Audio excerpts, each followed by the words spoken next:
So I'm Chairman, John Henry, Chairman of the Committee for the Republic, and I don't know if you heard the sad news, but this weekend, C. Boyden Gray, one of the founders of the Committee for the Republic, died here in Georgetown in his sleep. It was peaceful. I talked to Boyden on Friday, and we were looking forward to getting together next week. But he really had deteriorated, and he was pretty much bound in his house, and he didn't have much to live for. So Boyden started the Committee for the Republic after the invasion of Iraq, along with Bill Nitze, who passed 2 years ago. And so now there's just Chaz Freeman and I are the two that are left standing. But Boyden meant so much to me. Without Boyden, the world feels alone. So I'd like to just take a minute of silence, and to those of you who knew Boyden, in his memory, let's give Boyden a minute. Thank you.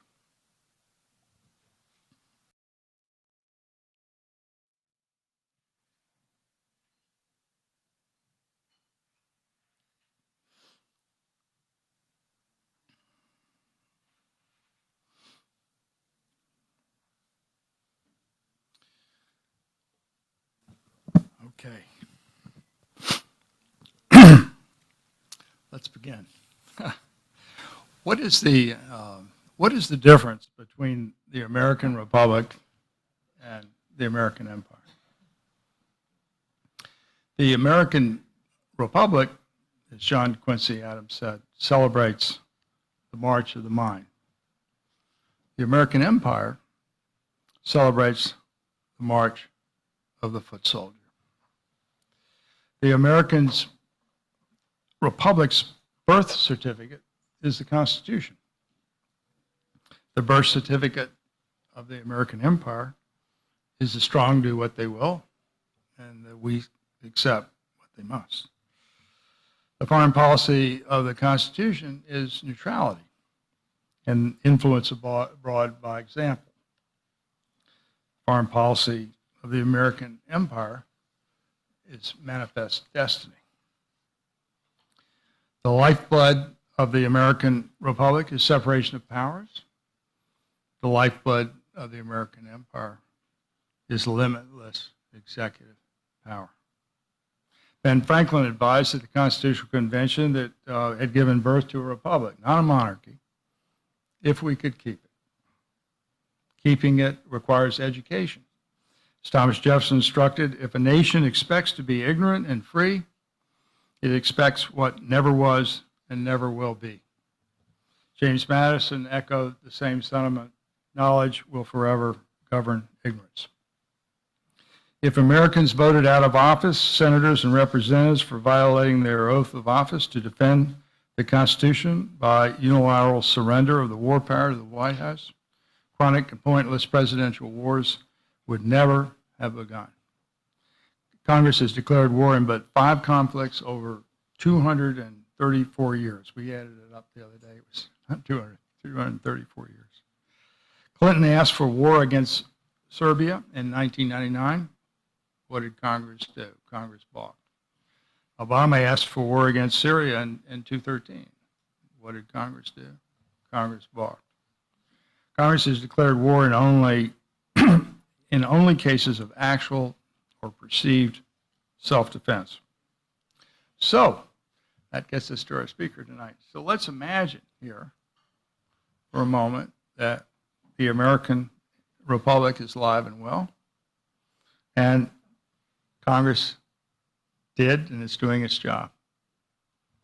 What would we have? We'd have Fulbright hearings on Ukraine, and the star witness at those hearings would be our speaker tonight, Chicago professor John Mearsheimer. And John has, if you were during the when the invasion took place in February 2022 last year, we had a online Salon for John and Ray McGovern a week after the invasion.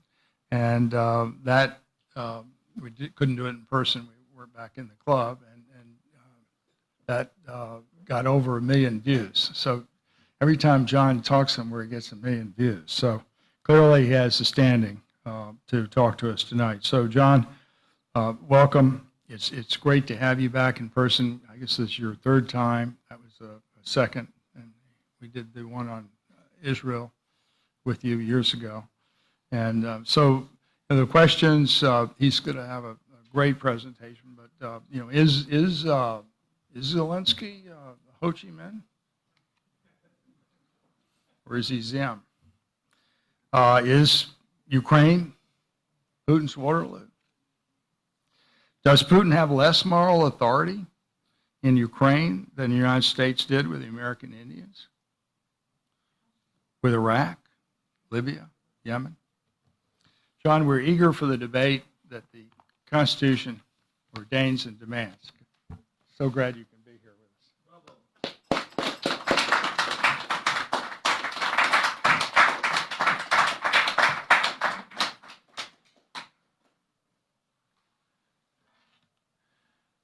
Thank you very much, John, for the kind words. Thank you all for coming out tonight to listen to me speak.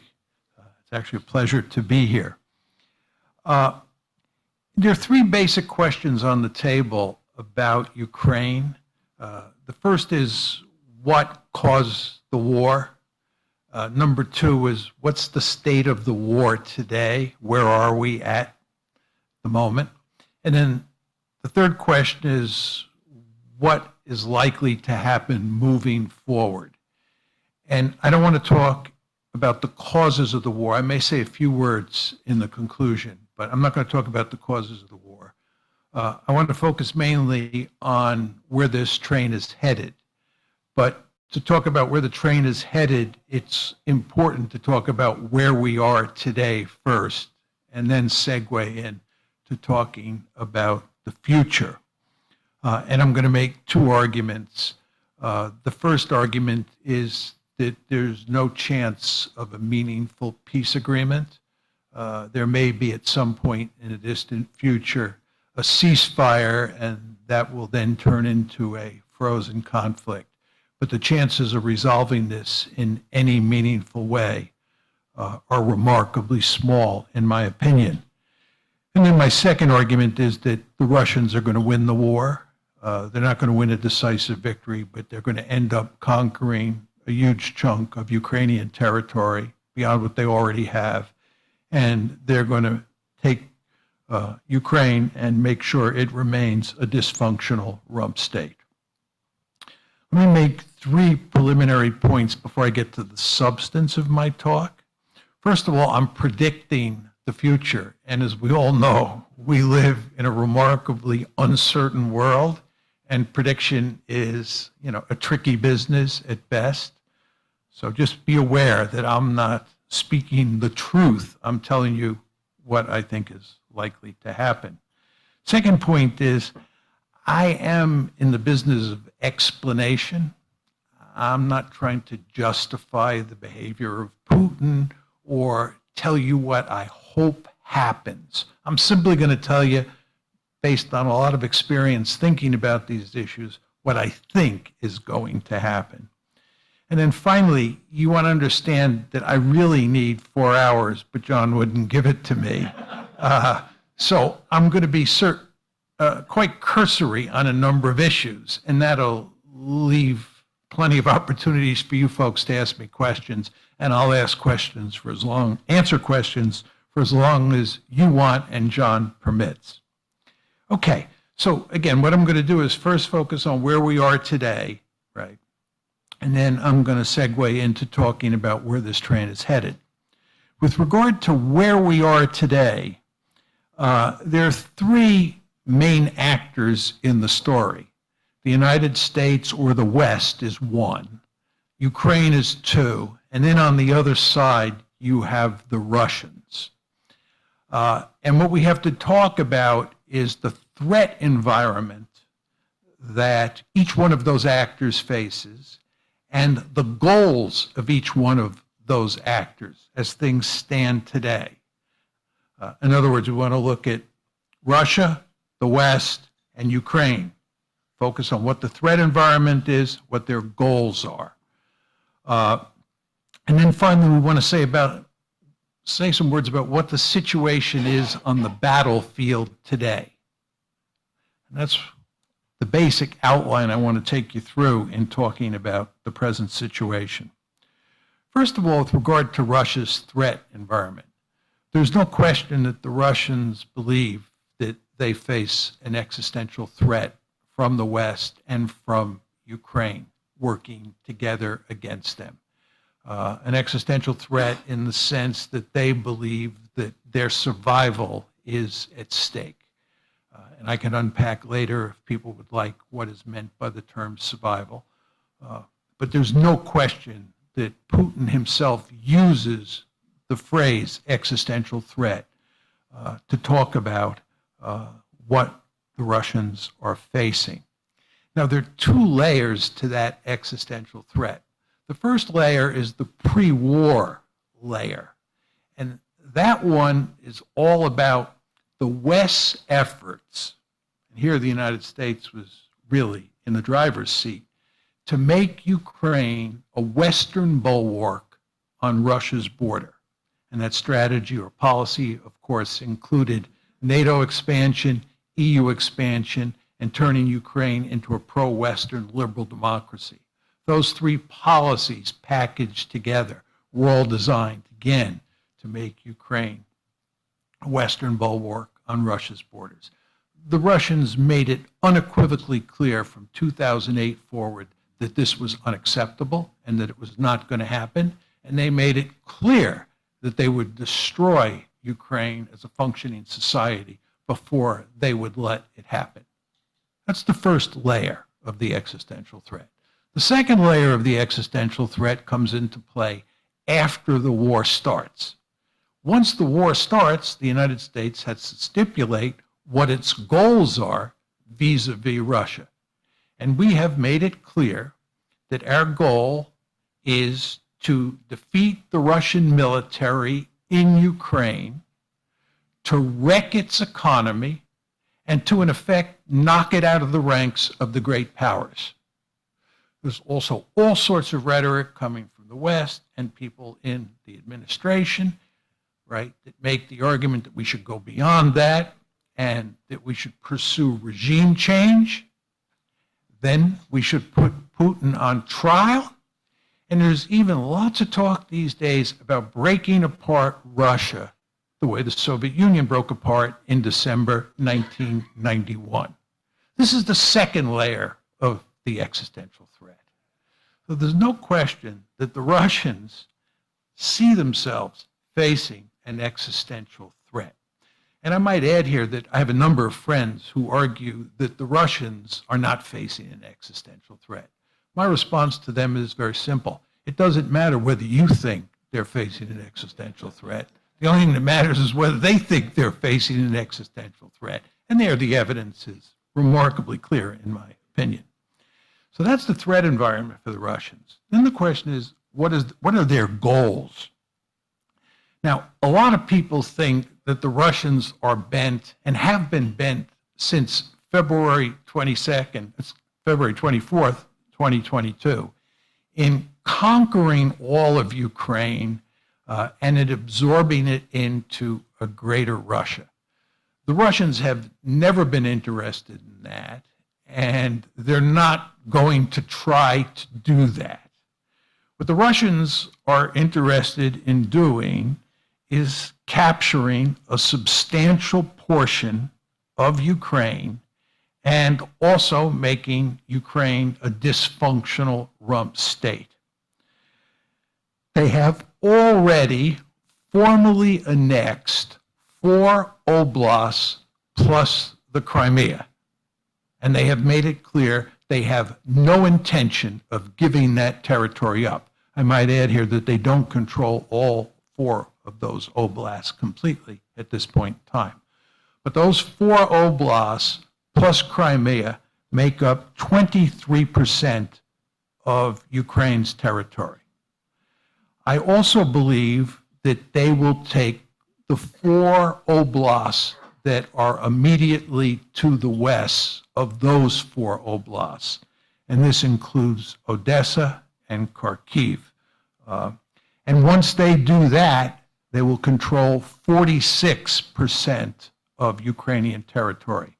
Dmitry Trenin, who is a well-known and well-plugged-in Russian strategist, argues that they will take those 8 oblasts plus Crimea, as I described it, but they will also take additional territory in the north of Ukraine that runs basically up to the part of Kiev that is on the eastern bank of the Dnieper River. Now, what will guide Russia's thinking in the conquest of this territory? First of all, there's the Donbass problem.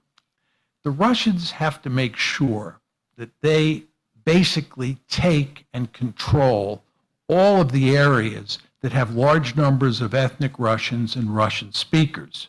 Because if they don't, they'll have the Donbass problem all over again. And you remember the Donbass problem from roughly 2014 to 2022, where you effectively had a civil war in that region between ethnic Ukrainians on one side and ethnic Russians and Russian speakers on the other. They don't want that to happen again. And the only way to prevent that from happening is to take all of the areas where you have large numbers of ethnic Russians and Russian speakers. And that's why I think for sure they'll take those other 4 oblasts to the west of the 4 they've already taken. That's the Donbass problem. Then there's the porcupine problem. The porcupine problem is they don't want to conquer territory that has lots of ethnic Ukrainians, because as you all know, the ethnic Ukrainians hate them and they will fight like wild dogs to resist the Russians, even if the Russian military wins on the battlefield. So they will stay away from the territories, in large part, that are west of the Dnieper River. Then they have to make sure that they take enough Ukrainian territory that they turn Ukraine into a genuine dysfunctional rump state.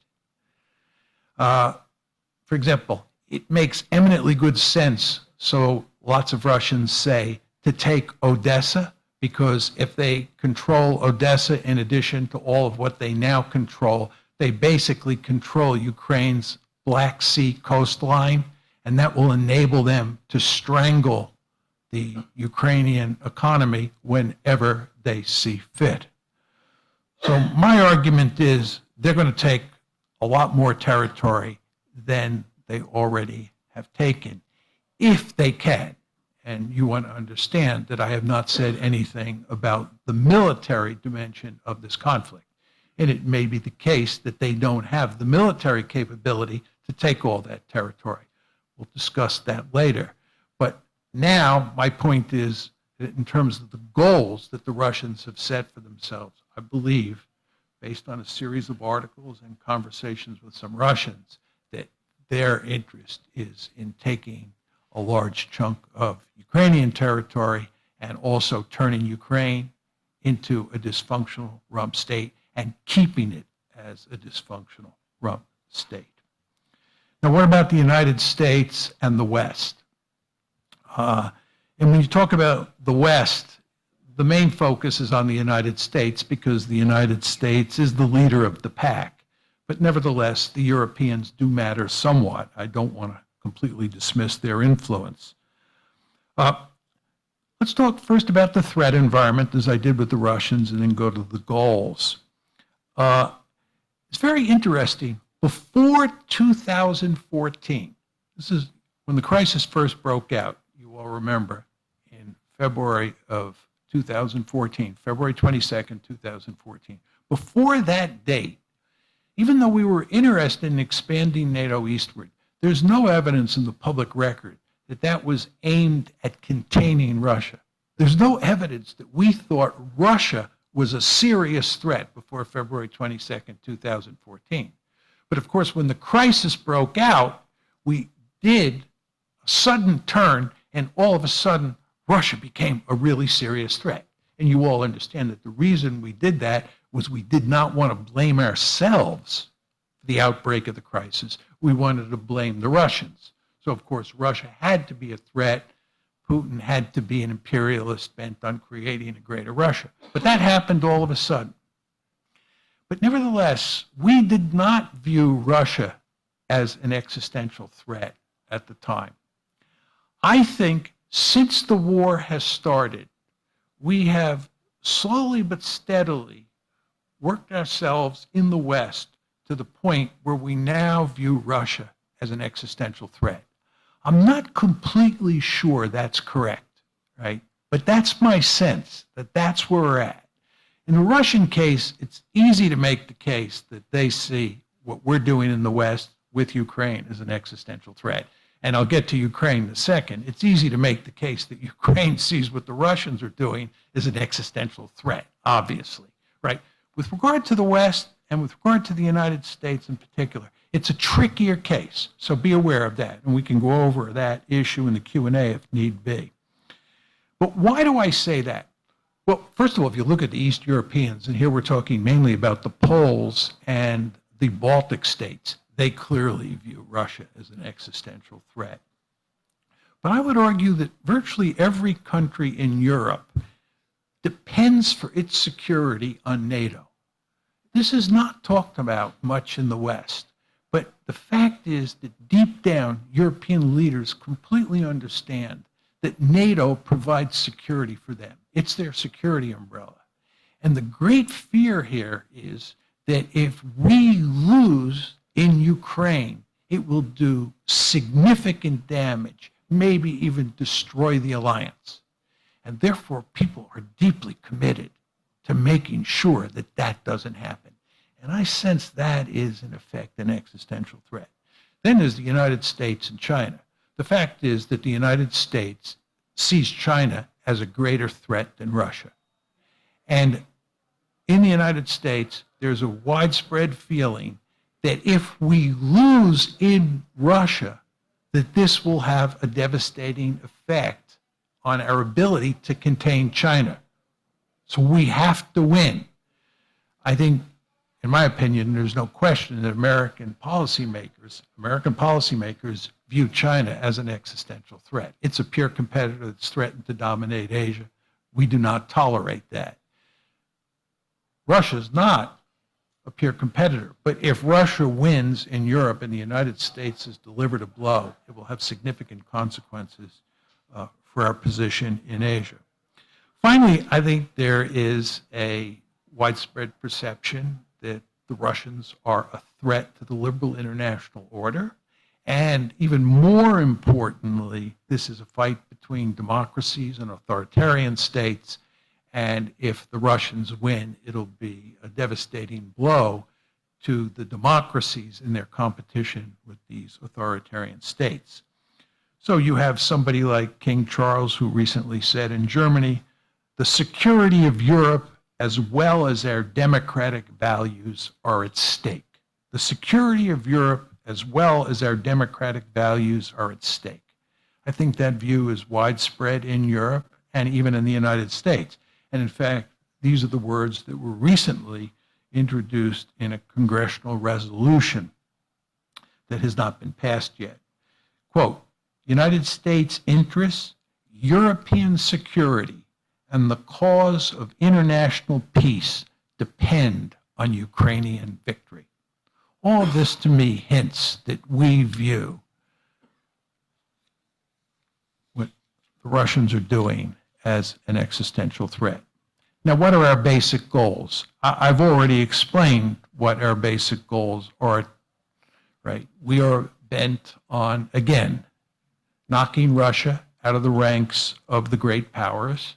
We're even talking, again, about regime change in Russia, putting Putin on trial, and maybe breaking apart Russia the way the Soviet Union was broken apart in the early 1990s. So our goals are remarkably ambitious. And by the way, they're consistent with the claim that I made a minute ago that we view Russia as an existential threat. If you look at what we're doing, it fits neatly with the claim that Russia is an existential threat or something very close to that. Furthermore, it's very important to emphasize that we remain firmly committed to bringing Ukraine into NATO. And of course, this is an absolute no-no for the Russians. Let me say a few words about the Ukrainians now. Their threat environment. They view the Russians as an existential threat. This is really a no-brainer. Given what the Russians are doing in Ukraine, it's clear that Ukrainians think they are facing an existential threat. And with regard to Ukraine's goals are basically the same as our goals. The Ukrainians have a deep-seated interest in seeing Russia knocked out of the ranks of the great powers. To put it in General Austin's words, the Ukrainians have a deep-seated interest in making sure that Russia never again has the power to invade another country. So the Ukrainians are with us in terms of what the basic goals are. So I think basically what you have here is a situation where both Russia and Ukraine clearly view the other side as an existential threat, and where I believe the West, including the United States, view Russia as an existential threat. Now, let me say a few words about the battlefield. It's very important to understand that this is a war of attrition. The basic goal of each side is to bleed the other side white. This is not a war of maneuver. There are no blitzkriegs here. This is Joe Frazier and Muhammad Ali standing toe-to-toe and beating the hell out of each other. This is a battle like World War I, fights at Verdun, at the Somme, and so forth and so on. It's a classic war of attrition. I think in 2002, for most of that year, I think the Ukrainians had the upper hand. And as you remember, in the late summer of 2022 and also in the early fall of 2022, the Ukrainians scored victories in terms of capturing territory in Kharkiv and in Kherson.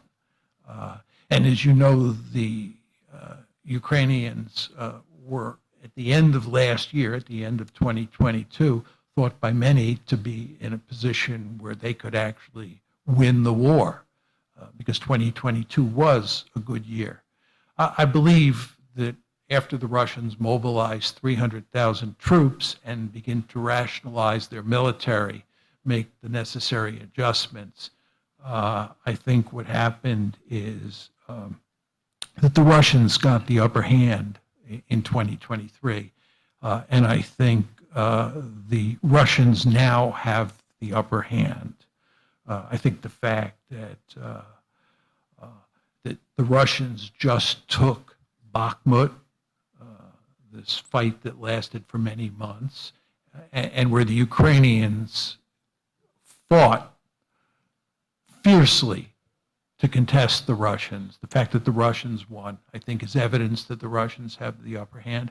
I think the fact that the Ukrainians do not want to launch their counteroffensive is evidence that they're in trouble. The only reason they're thinking about launching an offensive, and may indeed launch that offensive soon, is because of tremendous pressure from the West. They don't want to do it because they understand that they're in trouble. And in a minute, I'll explain to you why that's the case. But despite the fact that I think the Russians have the wind at their back in 2023, in contrast to 2022, I don't think one could argue at this point in time the Russians have won the war in any meaningful way. So I just want to be clear, that's not my argument. I'm just making the case that today, when you look at the battlefield, you look at the military balance between the two sides, I think the Russians are in better shape than the Ukrainians. And I think, again, the Ukrainians were in better shape for most of 2022. All right, so let's shift gears now and talk about where we're headed. And let me focus first on the battlefield. And when I focus on the battlefield, I'll pick up from where I just left off, talking about the present situation on the battlefield. I'll talk about the future situation. And this is where I'll make the case that the Russians are going to win this war. This is, as I said, a war of attrition.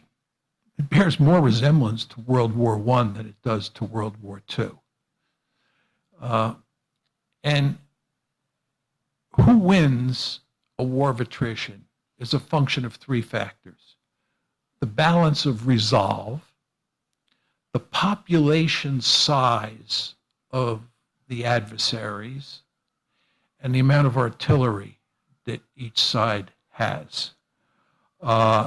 It's very important to understand that artillery is the main weapon when you're fighting a war of attrition. When I was in the Army, and then when I went to West Point, it was impressed upon us that artillery is the king of battle.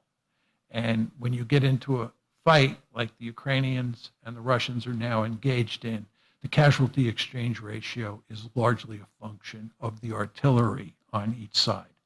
So you want to ask yourself, as we think about this conflict, what does the balance of resolve look like? What do the population figures look like? And what does the balance of artillery look like? Because the balance of artillery tells you a great deal about casualty exchange ratios, which obviously matter greatly in a war like this.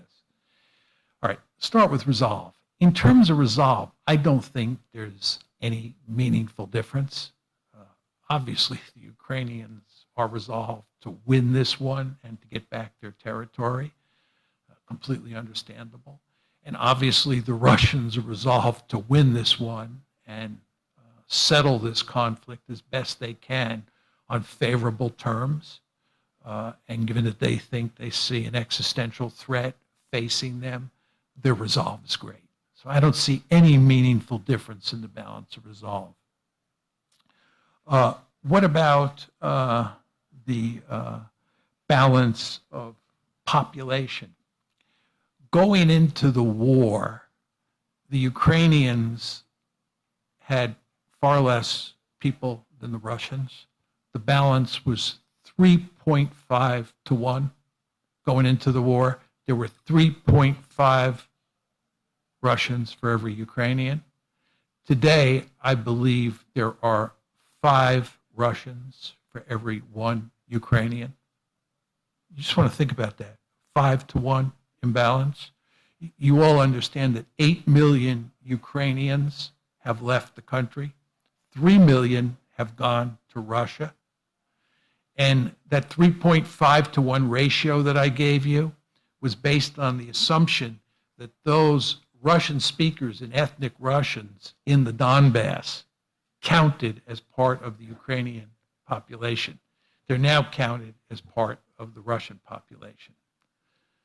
I could go on and on about the numbers, but I think 5 to 1 is a good ratio to explain where we are at today. And this is bad news for the Ukrainians. Then we come to the artillery imbalance. Almost all of the reports on that balance say the number is either 5 to 1, 7 to 1, or maybe 10 to 1 in the Russians' favor. This has massive consequences. Massive consequences. You just want to think about what this war is all about. It's 2 armies standing toe-to-toe, trying to kill each other with massive amounts of firepower. And one side has a 5 to 1 or a 7 to 1 or a 10 to 1 advantage. The side that's on the lower end of that ratio is in the deep kimchi. This is really horrendous. And by the way, that country that's on the downside of that ratio in artillery also is on the downside in the population ratio. What do the casualties look like on both sides? Very hard to get numbers. If you press me, I could give you an estimate, but it would just be suggestive on what the actual numbers are. But let's just talk about what the casualty exchange ratio is likely to be. The Ukrainians often say, and it's reported frequently in the West, that 7 Russians die for every 1 Ukrainian. This is ludicrous. 7 Russians die for every 1 Ukrainian, given that artillery imbalance? This fails the common sense test. I think that the exchange ratio is more like 2 to 1. I think that 2 Ukrainians probably die for every 1 Russian. I have a number of friends who believe the number is higher. It's more like 3 to 1, maybe even 4 to 1.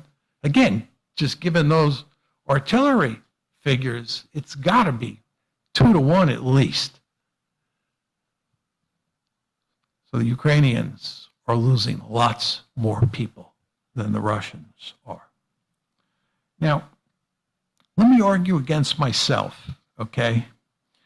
One could say John's wrong, because what John is ignoring is that the Russians are on the offensive.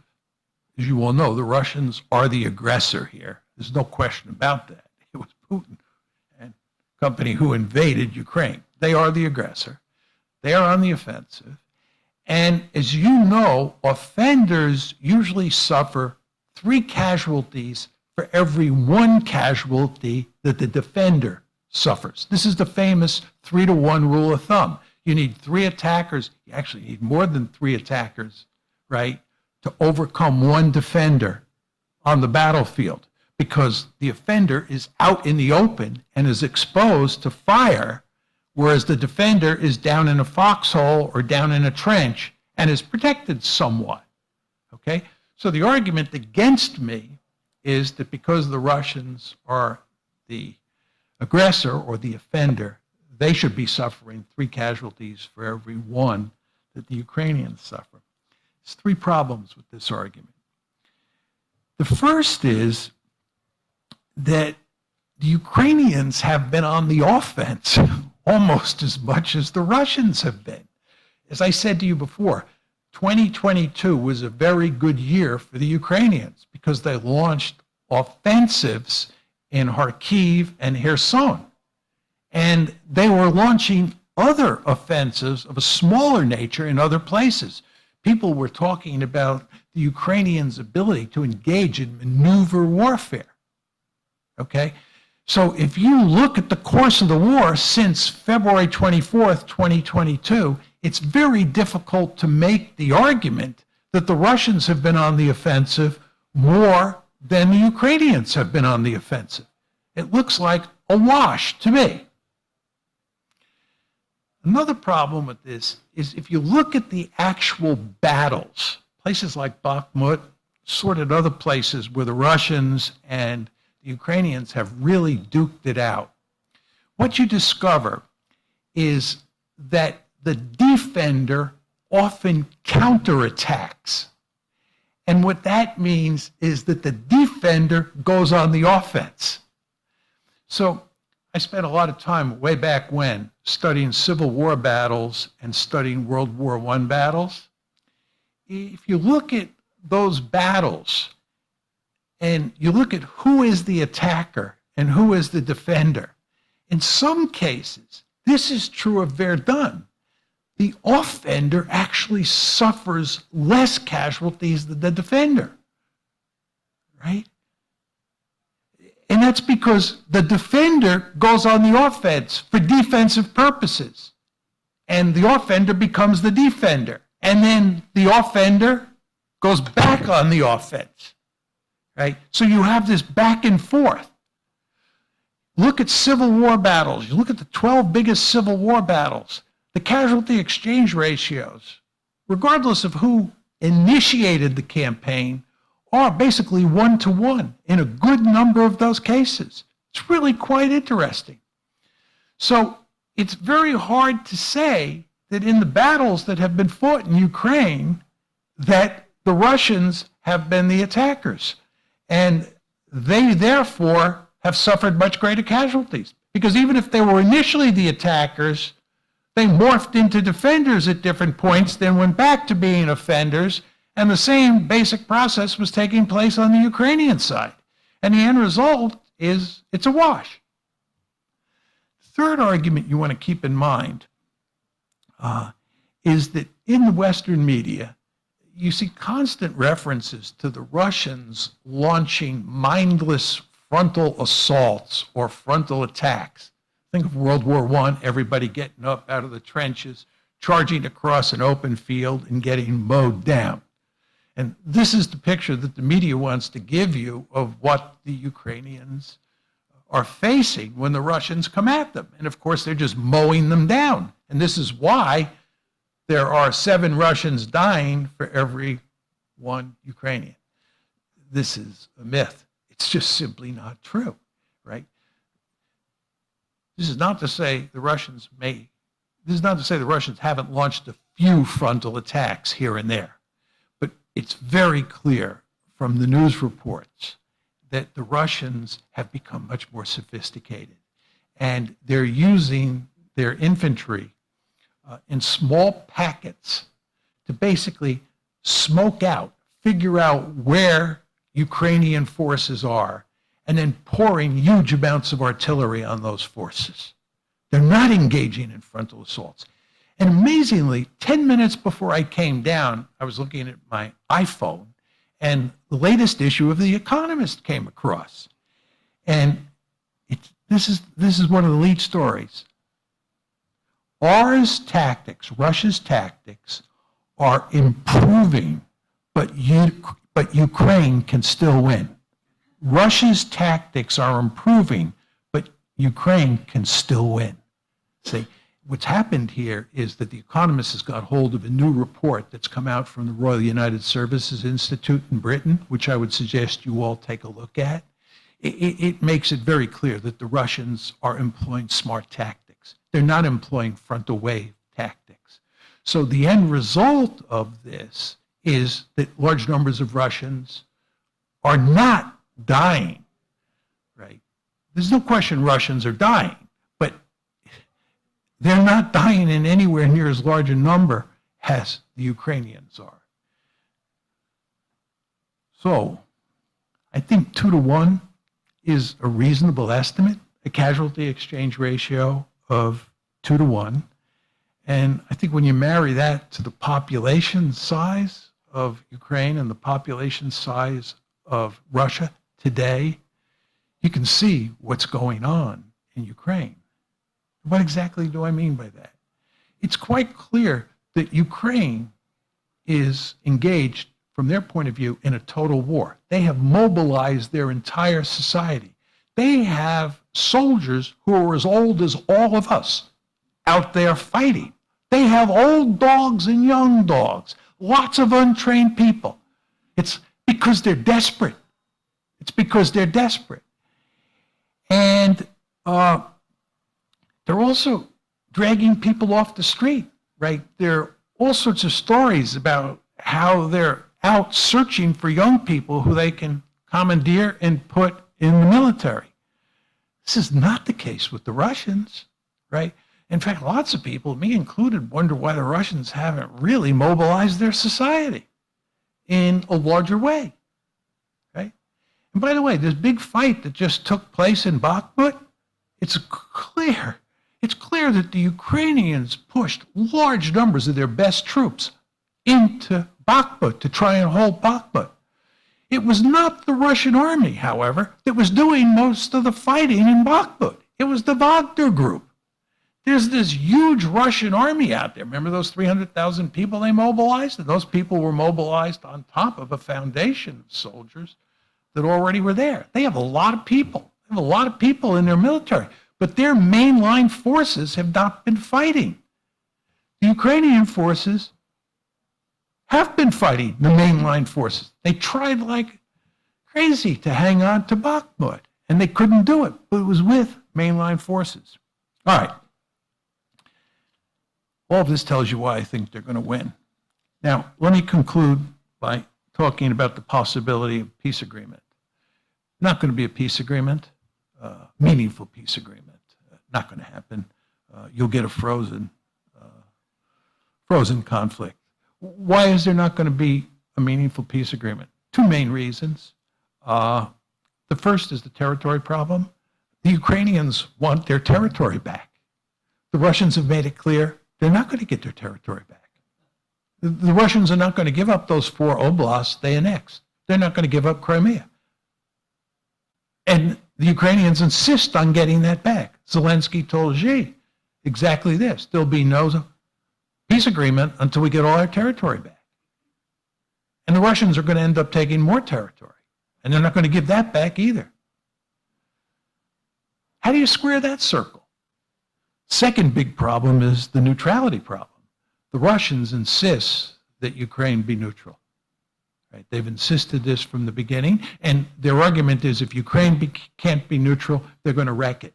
They're going to wreck it to keep it out of NATO, or if it's in NATO, it'll be ineffective because it's wrecked. Right?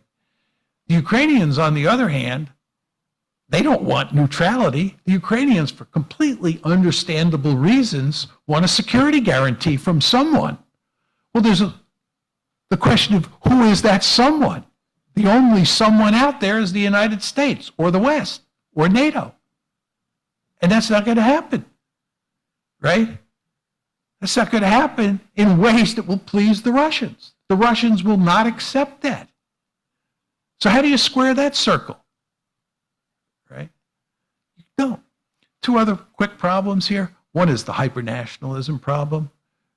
There's a lot of nationalism in the air before this war started. It's morphed into hyper-nationalism, which means the hatred on both sides is off the charts. It's going to make a peace agreement very difficult. And then the other problem is that a number of leaders have made it clear that they lied to Putin about their commitment to the Minsk agreement. You remember the Minsk agreement, which was formulated in late 2015, was designed to shut down the conflict in the Donbass, and Putin was deeply committed to making the Minsk agreement work because he did not want to invade Ukraine. Angela Merkel, Francois Hollande, Petro Poroshenko, and Zelensky himself have all said they never had any interest in making Minsk work, and all they were doing was buying time to build up Ukraine so it would be in a better position to fight Russia. Trust? There's no trust on the Russian side because of this. So you see, you have a problem involving territory, a problem involving neutrality, hyper-nationalism, and zero trust. You're not going to get a meaningful peace agreement. You're going to get a frozen conflict. Let me conclude by just very briefly saying that what's remarkable about this case is that there were a significant number of people in the United States who argued that expanding NATO was going to lead to disaster. It included people like George Kennan. It included people like the actual Secretary of Defense, Bill Perry, and the actual chairman of the Joint Chiefs of Staff in the Clinton administration, saying this was a disaster in the making. It included people like Paul Nitze and Jack Matlock, of course. There were a panoply of impressive intellects who said that this was a prescription for disaster. And you know what? They were right. And the end result is we are in this situation where enormous damage has already been done to Ukraine, most importantly, but to the West, to Russia, and to the United States. And with the passage of time, I'm sad to say, it's only going to get worse. Thank you.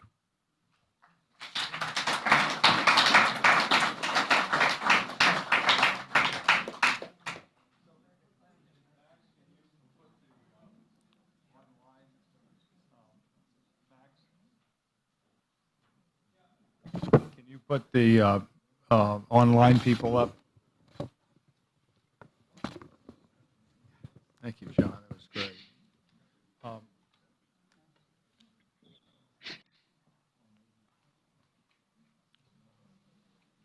we have a significant amount of people that could not be here physically who want to participate. Okay. I see Ray McGovern there. Ray, I see you there. And Ray, Ray, you want to ask the question about options, right? Go ahead. Yes, yeah. Can you hear me all right? Clearly. Am I? All right, good. Hi, John. Hello, Ray. Hello, John. Two questions, really. The first one is just a small question, and that is, you don't get to Washington, D.C. very much. Have people in the State Department and the CIA and the Pentagon be after you to consult with you, given your expertise on this, or have you not heard anything from them this time? I am 75 years old. I have been in this business for a long time. I have never once in my entire career been asked by a government official, Republican or Democrat, for my opinion on anything. Okay. Okay. Second question. There's the conventional wisdom that Vladimir Putin had other options to invading Ukraine. This is sort of accepted widely by virtually everyone. No one can tell me what those options are.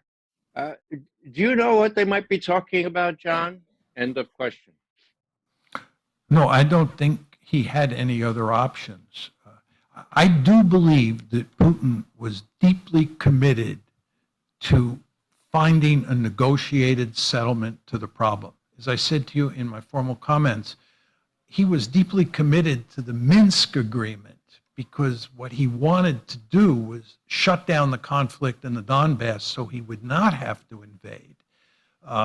And with regard to NATO expansion, EU expansion, and the efforts to make Ukraine a Western bulwark on Russia's borders, he went to great lengths to explain to the West why that was unacceptable. And on December 17th, 2022, he sent the letter to Putin. Putin sent a letter to Biden and to NATO saying that you have to do X, Y, and Z so we can find a solution to this problem. And we refused to go along. And I think that Putin was left in a position where he felt he had no choice. Because to answer your question, there was no other way to deal with the problem. So I think he, with great reluctance, invaded Ukraine. Thank you. But I wanted to first make the observation, you may recall in, I believe it was 1962, when then Secretary of Defense Robert McNamara returned from his first journey to Vietnam to assess the situation on the battlefield, and he responded, by every quantitative measure, we're winning. I don't know whether that shakes confidence in your analysis, but I like your observation. But the more important question is, you know that Cy Hirsch's reports have suggested strongly that President Biden was responsible for destroying Nord Stream 1 and Nord Stream 2. Would that be consistent with your evaluation of what the U.S. goals are in the Ukraine war? Yes. I think that the United States has been long interested, even before the war started, in severing the close economic ties between Russia on one side and Europe on the other side, especially Germany. And we have loathed Nord Stream for a long time. And if I had to bet, I would bet that the United States destroyed Nord Stream. I mean, there's much speculation on that at the moment, but it's completely consistent with sort of what America's overall policy is towards Russia. So we have a question about Finland and Sweden. Why did Sweden and Finland? Why did Finland and Sweden enter NATO, join NATO, if they didn't fear Russia? So, if you could address NATO expansion. I think that there's no question that the Finns and the Norwegians fear Russia. I mean, given the level of Russophobia in the West, and given all the talk since 2014, and certainly since February 2022 about the Russian threat, it would make perfect sense for lots of Finns to fear the Russians. Do I believe that they should have feared the Russians? No. They survived the Cold War perfectly well when the Soviet Union was a heck of a lot more of a formidable adversary than Russia is. And furthermore, as I've emphasized time after time, there is zero evidence that Putin ever said he was interested in conquering and absorbing Ukraine into a greater Russia, much less that he was interested in conquering any other countries. He just never said that. The idea that he was going to conquer Finland or take some Finnish territory or Swedish territory is not a serious argument to me. But my opinion is that serious arguments don't carry the day in the world that we now live in. And, you know, the Finns and the Swedes obviously thought there was a serious threat here. And what they think does matter, as I said before. And this was a good opportunity to sneak into NATO because the Russians are obviously in no position to do anything about it because they're pinned down in Ukraine. But I would just end by saying that anybody who thinks this is all for the good is thinking wrongly. This is not good. It's just going to give the Russians an increased sense of vulnerability, an increased sense that they're being surrounded, and it's going to scare the Russians, and it's going to make them take greater risks. I've spent my life studying great power politics, and one thing you never want to underestimate is when you corner a great power and you threaten the great power, excuse me, you do not want to underestimate the risk that it might be willing to take. And the Russians are in that category for sure. And by the way, we all know about the Arctic, and we know that there are 8 countries that are located in the Arctic. One is Russia. The other 7 now are all NATO countries. The other 7 are all NATO countries, and Russia's up there. And you know what's happening to the ice up in that neck of the woods, right? The ice is melting. And you know that has all sorts of consequences of an economic and strategic nature. So there's going to be security competition up there. You think it's good that the Finns and the Swedes are with those other NATO countries against Russia? I don't think so. I think it's just more evidence of the trouble that lies ahead. So, John, good question here. Could the Biden administration have prevented the Ukrainian war? The Biden administration could have prevented the war by working out a deal with the Russians that would have satisfied Russia's security concerns. We're simply unwilling to do that. Very important to understand that Joe Biden handled the Ukraine portfolio during the Obama administration. When he was vice president, he handled the Ukraine portfolio, and he was a super hawk on Ukraine. And when he came into the White House in January 2021, shortly thereafter, that's when the trouble started. Because what Biden did was he doubled down, right? And Zelensky, who was initially elected to work out a peace deal with the Russians and to shut down the conflict in the Donbass, Zelensky did a flip at the same time that Biden moved into the White House. Zelensky became deeply anti-Russian in early 2021, and he became deeply committed, which he hadn't been in the past, to bringing Ukraine into NATO. So Biden and Zelensky together, right, up the ante. And what did the Russians do? You remember in April 2021, that's when the Russians mobilized their army and put large forces on Ukraine's border. It's no accident that that happened in April 2021, given that Joe Biden moved into the White House in January 2021. And then in December 2021, December 17th, that's when Putin sent the letter to Biden and sent the letter to Stoltenberg, right? And then in January 2022, Tony Blinken made it very clear in response to the December 17th letter that the United States was not going to change its policy one iota. So, John, here's a question about U.S. support. How much is this an American war? We're, what, 113 billion into this now, and running. We're running pretty much through that money. And the Europeans, are they in for about 10% of this? Yeah, I think the Europeans are anteing up. It varies. Where from do you country. think they are? Do you, what number do you put on I non-US? I don't know what the exact numbers are. Is it John. 10, 20%? Oh, I'd guess it's more like 20%. 20? That would be my guess.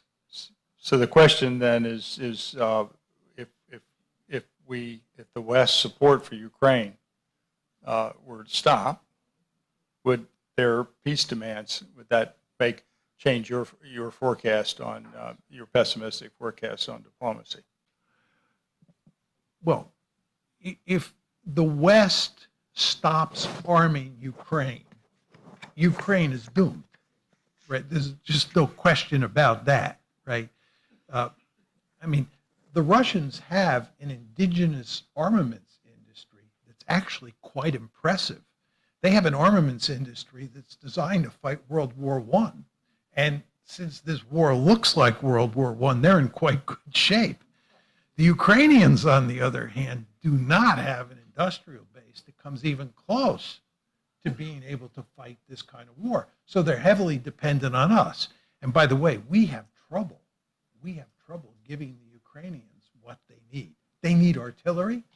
We can't give them artillery fast enough. That's the problem.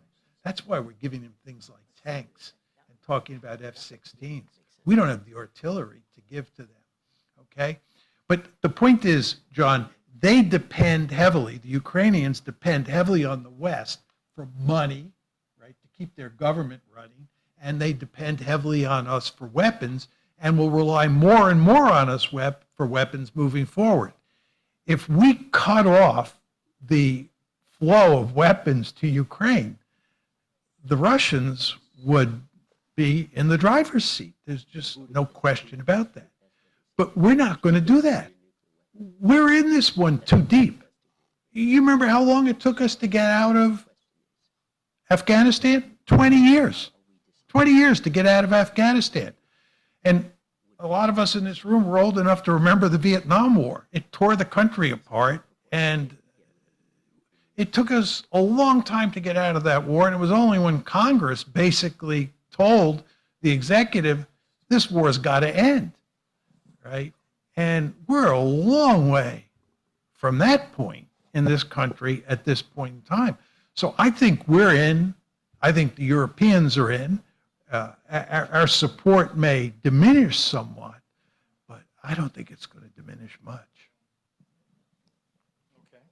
Okay. They're kind of two related questions. What Putin apparently has told Bush that Ukraine is not a real country. Is Putin really view? How do the Russians view Ukraine as a totally separate country or part of Russia? And there's that very big history. And then the question is related is, assuming you are correct and Ukraine loses, then what comes next? And this is the question of whether they have ambitions outside of this war towards Poland or other Eastern European countries. You hear that all the time by people who support the war. Yeah, I'll take them in reverse order. What comes next? What comes next? If the Russians were to conquer 4 more oblasts and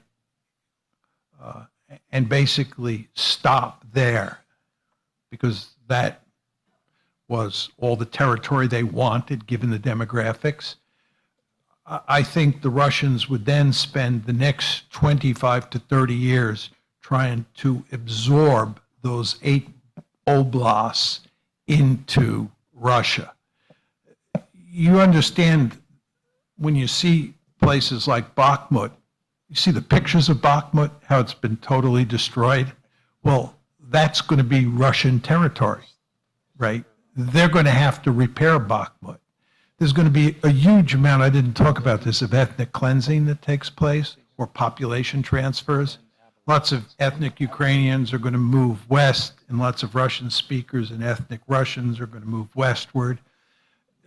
Both countries are going to have their hands full trying to absorb those people. Russia has economic problems. It had economic problems before this war started. It has economic problems that are a consequence of this war. The last thing the Russians are going to want to do is invade the Baltic states or invade Poland. One more point on this.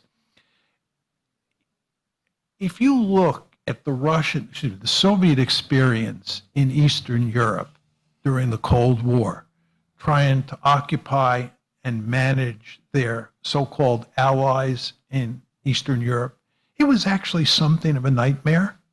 In 1953, they didn't have to invade East Germany because they were already there, but they had to put down an insurrection.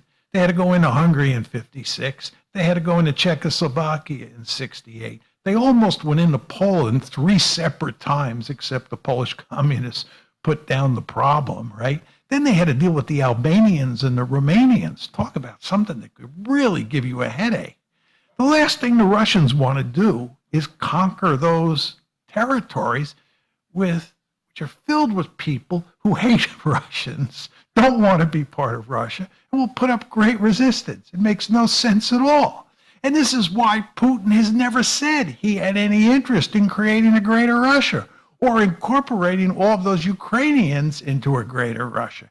It's the porcupine problem. It would have been like swallowing a porcupine. So my argument is that when all is said and done, what Putin is going to concentrate on, or his successors are going to concentrate on, is just absorbing the territory that they now have. Now, with regard to the first question, this gets to causes. I often say, as I said here tonight, there's no evidence that Putin was interested in conquering Ukraine. And the argument that people will turn to is they'll say, he told George W. Bush that Ukraine is not a real country, okay? And you want to say to yourself, is this a piece of evidence that he was bent on conquering Ukraine? First of all, if he said this, it's the only time he ever said it, right? It's the only time he ever said it. And number two, it's not clear that's what he said, because he was telling George Bush, who was telling us. And I'm not accusing George Bush of being disingenuous, but who knows, right? But this is the one example. But let's assume he told Bush that, and Bush gave us an accurate representation of what Putin says. So what? He said it's not a real country. Did he say, I want to conquer that country? Did he say, I think it's feasible to conquer that country? Did he say that I can do it? That's what I'm going to do, right? No, there's no evidence of that. And of course, what's the key document they point to? You know, when I make that offer, that response to that quote, everybody goes to the July 12th, 2021 article that Putin wrote, right? That's supposed to be the smoking gun that he was going to conquer Ukraine. This is not a serious argument. He says exactly the opposite. It's very clear from the piece, the July 12th, 2021 piece, that he recognizes Ukrainian nationalism. He recognizes it. It's very clear that he recognizes that Ukraine is an independent country. And he recognizes that the events of December 1991 are locked in stone, that there's no way, right, you can go back to the Soviet Union. And he ends his article by saying that what Ukraine becomes is what the Ukrainian people will decide it will become. So there is no evidence other than this one quote, which I don't think is real evidence, that he was bent on conquering Ukraine. And by the way, if anybody thinks I'm wrong, I wish you would send me an email with the evidence that shows I'm wrong. I engage on the internet all the time with people who write me, who say that he had designs on conquering all of Ukraine and absorbing it into a greater Russia. I tell them to send me the evidence. And I say, I want hard evidence, right? And none. So another question is, what will be the impact of these F-16s being sent to Ukraine? You talked about the artillery ratios, but where do the F-16s come in the military balance? I don't think the F-16s will matter very much at all for a variety of reasons. First of all, it takes a lot of time to train pilots to fly an F-16. You just don't produce combat pilots overnight.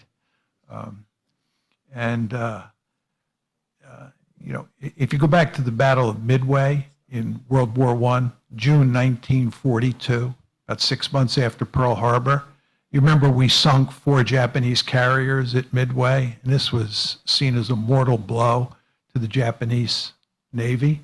Actually, it wasn't the carriers that mattered that much. It was all the pilots that we killed. It just takes, my brother was a Navy pilot, and he used to talk about this all the time. It just takes a long period of time to train first-rate pilots. And so they're not going to have first-rate pilots for a while. They're talking about, training them up in 4 months and then putting them in the cockpit and sending them into combat. That's not going to work very well. Second point is, the Russians, by all accounts, have the best ground-based air defenses in the world with their S-400s, S-300s, and all these other systems. Those F-16s are going to be in real trouble going up against the ground-based air defenses. The other thing is that the Russians have a formidable air force of their own that has lots of combat experience, is gaining combat experience, and will be ready to engage those F-16s. I think the real danger with the F-16s is that the Ukrainians use them to attack targets in Russia. Right? This is the escalation scenario, right? And we apparently, President Biden apparently has told the Ukrainians in no uncertain terms that they cannot use the F-16s to attack targets inside of Ukraine. And inside of Russia, thank you. Yeah, inside of Russia. And apparently they have promised, but I wouldn't bank on them delivering on that promise, because you all know that the Ukrainians have a vested interest in dragging us into the war, right? You understand that. If you're playing Ukraine's hand, you want to suck the Americans in to come to your defense. And Biden, of course, is fully aware of that, as are his advisors, and they're trying to protect against it. But it's a very tricky issue because we can't cut and run. What are we going to do if the Ukrainians start using their F-16s to attack the Kremlin or attack targets in Russia? Are we going to say, all right, we quit, you're on your own now? Of course we're not. We're going to holler at them, tell them don't do it again. But slowly but steadily, we're going to be pulled in, because at some point the Russians are going to retaliate. By the way, one point that I didn't make to you folks, that's a very important point to keep in mind. I said that I think the Russians are going to win on the battlefield. They will end up winning this war. If I'm wrong and the Russians lose, and that the Biden administration begins to move in a direction where its goals are being achieved in Ukraine, I think the likelihood of nuclear use is high. I think the Russians are likely, maybe even very likely, to turn to nuclear weapons if they're losing. So the fact that the Russians are likely to win this war, in my opinion, makes the possibility of nuclear war much less likely. So we got a couple of questions about Russia being Russia being incorporated into Europe. What the Russian Federation membership in NATO? What went wrong? And then a related question: some Eurasian Union that would include the Russian Federation plus the former Warsaw USSR countries and the European Union. Is that in the U.S. interest or not? Or you can take those. Yeah, I think that it would have been in the U.S. interest to work out some sort of security arrangement with the Russians starting in January of 1992.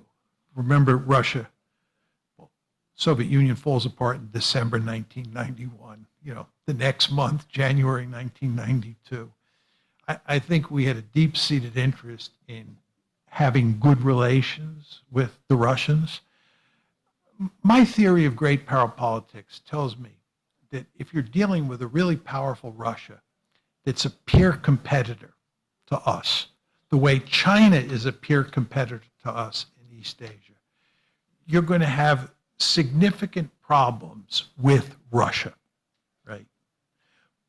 Just like you had significant problems with the Soviet Union. In May of 1945, when Germany was finally defeated, you had this huge Russian army in the middle of Europe. Germany was destroyed. France had been knocked out of the war and was badly weakened. Britain was badly weakened by the war. We were greatly fearful that the Soviet Union would march all the way to the Atlantic just because it had such a powerful military. The Russians today are not the Soviet Union. They just aren't. So, and they certainly were not the Soviet Union in the 1990s. You all remember what a basket case Russia was in the 1990s. What we should have done was gone to great lengths to work out some sort of modus vivendi in Europe. And again, this is what people like Kennan, Bill Perry, General Shalishashvili, all these people understood, that, poking the Russians in the eye with a stick, which is what we did with NATO expansion, was going to be counterproductive in the end, as it's turned out to be the case. And what we should have done was try to work out some sort of security arrangement, which I actually think could have been done, because again, the Russians were not likely to go on the prowl. So we want to do our online thing. Max, could you take our founders down and put our online presence?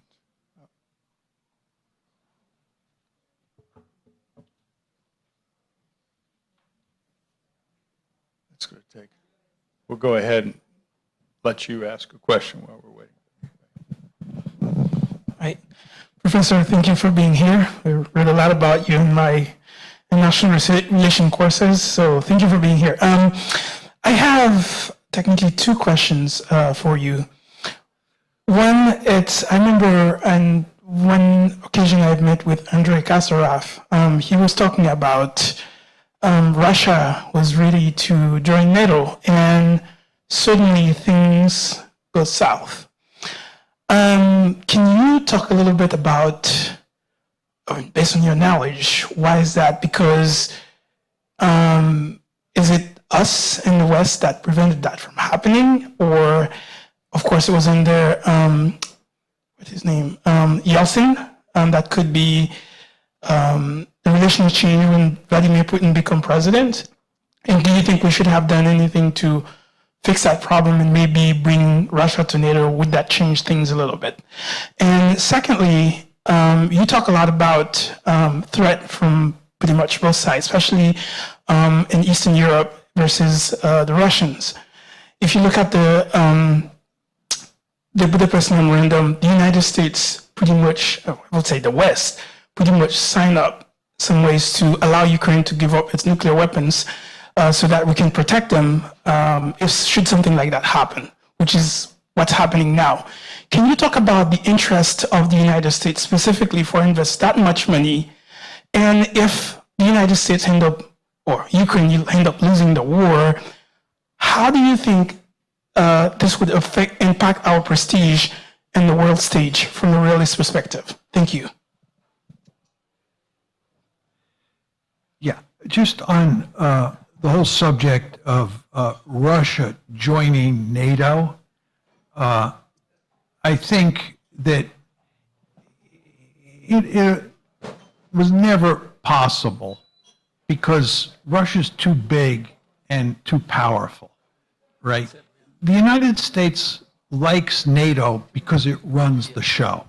It's very important to understand that. It's like, President Obama and President Trump both complained bitterly about the fact that the Europeans don't pull their weight. They don't spend enough money on defense. I actually think we don't care that much. And the reason we don't care that much is because it gives us leverage over them. They're dependent on us, right? The Europeans depend on us, and we like that. And we use NATO for our own selfish purposes. If you put the Russians inside of NATO, not so much in the 90s, but certainly after 2000, as, Putin brings them back from the dead, right? It becomes very difficult to envision the United States having the kind of leverage inside the alliance that it otherwise has. So I think that was a non-starter. With regard to the Budapest Memorandum, which was issued in conjunction with Ukraine giving up its nuclear weapons, it's very important for me to emphasize to you that I was the only person in the West who argued that Ukraine should not give up its nuclear weapons, because I said there is a good chance that someday the Russians will come knocking, and Ukraine, for deterrence purposes, will need those weapons. But we gave the Ukrainians compound fractures of all four limbs to make sure they gave up the nuclear weapons. And in fact, they gave them back to Russia. And in return, we gave them the Budapest Memorandum, which, as everybody understood, was an empty promise to defend them. It was a meaningless piece of paper. And the reason is we did not, at that point in time, want to commit ourselves with a NATO-like guarantee, an Article 5-like guarantee, to have to defend Ukraine. So the Budapest Memo, last year in February, when the Russians invade Ukraine, is basically meaningless. And as you know, the Russians signed the Budapest Memorandum as well as we did. So it really didn't mean anything. The smart thing for Ukraine to have done would have been to keep its nuclear weapons. But that simply wasn't going to happen because Uncle Sam was not going to let it happen. The Russians were not going to let it happen. And therefore, Ukraine was left defenseless. And this gets back to an earlier point or an earlier question that John raised. In the end, Ukraine can't defend itself, right? That's why he was saying if we cut off the flow of weapons to Ukraine, wouldn't Ukraine just lose? And John, of course, is right. Ukraine can't protect itself at the conventional level. That's why nuclear weapons made sense. But again, that was a non-starter. I was a voice in the wilderness. John, we've run out of time. We've got an online presence, a large online presence, and I see we have Ben Abelow here. Ben, do you you've just come out with a book, right, on Ukraine? Would you like to jump in here before we close? Sure. Actually, Dr. Mearsheimer his talk was so sobering that it eliminated some of my questions. But I'll ask just a couple of quick ones, and kind of in series. I don't know if they're all answerable at once, but I'll just lay out a bunch of things quickly, and please ask Dr. Mearsheimer. He can respond to anything he wants to. One, kind of as an add-on to the questions that were just asked about NATO, Russia joining NATO, I wonder if Dr. Mearsheimer could comment on why perhaps the Partnership for Peace program and also the permanent committee that developed out of the NATO-Russia Founding Act, why those didn't function in a way that might have stabilized the situation better.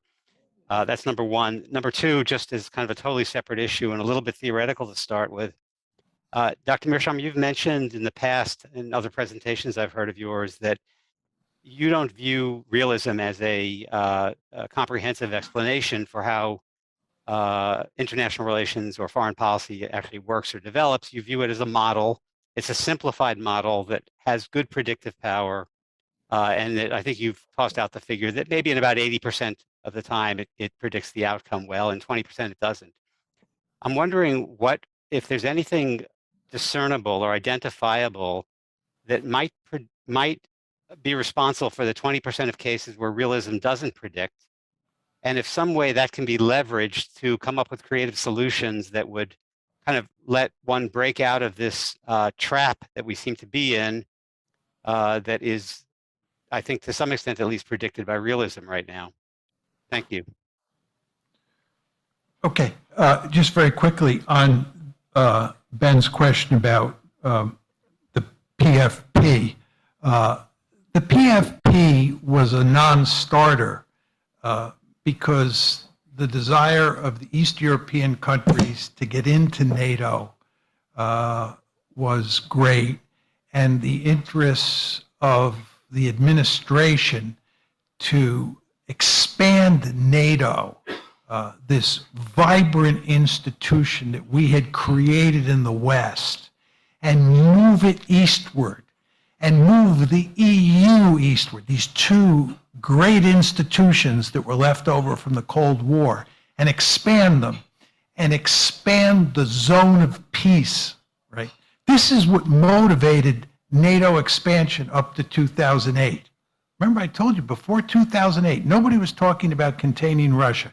They were talking about creating a zone of peace that included not just Western Europe, as was the case during the Cold War, but included Eastern Europe as well. It was one giant zone of peace, right? And the PFP was not good enough. It was kind of a half-baked security arrangement. We wanted a real security arrangement. We wanted a vibrant institution. At least the Clinton administration did, which was in charge when the ball got rolling. And that's why PFP never went anywhere. But I want to be clear, there were lots of people who liked PFP. I would have taken PFP over NATO expansion in a moment, but that was not the prevailing wisdom inside the Clinton administration. With regard to realism, I don't want to get into this in any great detail. I'm a realist, as you know. I do IR theory. Theory is a simplification of reality, right? There's this world out there that's incredibly complicated, and the only way we can make sense of it is with simple theories. And when you have a simple theory that describes a complicated world, that means you leave certain factors on the cutting room floor to produce your simple theory. And that means your theory is sometimes going to be proved wrong. Does everybody understand that? Theories are simplifications of a complicated reality, and a simple theory leaves certain factors on the floor. My realist theory leaves domestic politics on the cutting room floor. My theory does not distinguish between democracies and authoritarian states. All states are black boxes in my theory. Now, obviously, that's not the case. Sometimes domestic politics matters, and when it matters, my theory is wrong. Now, this is why I said to you up front, I am not dispensing truth here. I may be wrong, right? This is why. You know, just a quick story. As John knows, much to his chagrin, I argued from the early 2000s forward that China could not rise peacefully. Okay, I argued starting in 2001 in print that we would be in the mess that we're in now today. But whenever I talked about it, including in China, I would always say to people, this is based on my theory of how the world works. My theory is far from perfect. And I estimate that my theory is right 75% of the time and wrong 25% of the time. Because I loved going to China and I loved dealing with the Chinese, I used to say, I hope I'm wrong. I really do. I hope I'm wrong that China can rise peacefully. But my theory says that's not true. But again, theories are not perfect. So with regard to the discussion tonight, I may be wrong, okay? And it may be the case in 2 years, you'll invite me back, I'll have egg all over my face, and we'll discuss why I was wrong. But all I will say is I actually can't see why I'm going to be wrong. There are cases, I deal with from time to time where, I'm not too sure that I'm going to be proved right. And in fact, China is one of them. I was not 100% certain. But on this one, I think we committed a colossal blunder. And I just find it hard to see how we figure out how to get out of this mess. It just looks like it goes on and on for as far as the eye You can were see. saying earlier that you thought it was a worse mistake than us invading Iraq. Oh, yeah, much, much worse mistake than invading Iraq. I mean, I have a whole section, I wrote the speech out, and I have a whole section on the consequences, right? And when you start thinking about the consequences just for European-Russian relations moving forward, talk about Nord Stream and what are the consequences of that. The Russians are going to be interfering in European politics. They're going to be looking for cleavages in European politics and trying to exploit them. The Russians are going to be looking for cleavages in the transatlantic relationship and trying to exploit those cleavages. We are going to be going to great lengths to undermine Russia economically and politically. They're going to be trying to wreck Ukraine. We're going to be trying to save Ukraine. Where does this end? As I said before, I think we'll all be dead, and it'll still be going on. The Chinese are not going to be the solution to peace. No. Okay. Can I just say a word about that? That was a question. I was on Indian TV not too long ago, and the Indian commentator was saying to me, is there a role here for India? And, he thought India could do something because India is quite friendly with the Russians and with the Americans, ... And now you hear the Chinese being trumpeted as a possible deus ex machina, right? But the problem is there's no deal, right? Whether it's the Chinese, the Indians, or somebody comes in from outer space, or they put John Henry on it. What's the deal you're going to work out? How are you going to solve the territorial problem? How are you going to solve the issue of neutrality? Unless you're a magician, I just don't think it's doable. I mean, I hope I'm wrong, but. John, this was terrific. We're way over our time, but we still have a whole bunch of questions. So please don't hesitate to come up and ask them to John. But thank you again. It's a voice that needs to be heard. Thank you. Thank you. Great job.